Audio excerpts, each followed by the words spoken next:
here with the Daily Signal.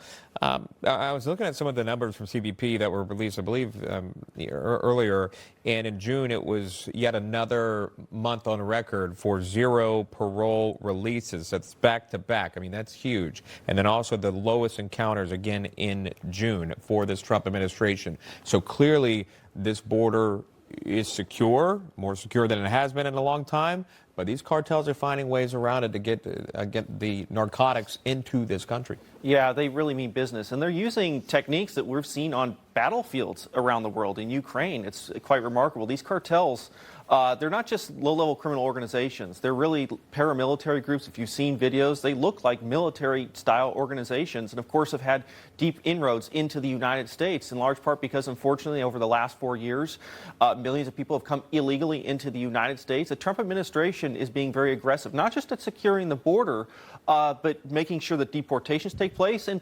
perhaps taking care of some of the cartels within Mexico, because that's a huge problem, is that they can operate on the other side of the border with this cheap technology, these drones, to harass and intimidate and perhaps kill Americans.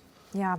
You also think about the impact of this drug trafficking, what it's had on American families across the country, right? The devastating loss of those who've taken fentanyl without their knowledge, of course, some at a very young age, but just overall the issues that some of, these drugs linked to cartels have had.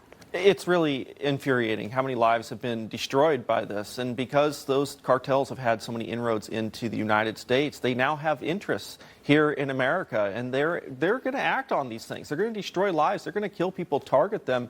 They're not probably happy right now that President Trump has taken these actions to curtail their activities. But that just shows this whole fight is really not over at the border. Even though we've sealed it, these cartels are still operating. Right, in terms of crossing, absolutely. And then talking about drug trafficking, that is a whole different battle that is ongoing.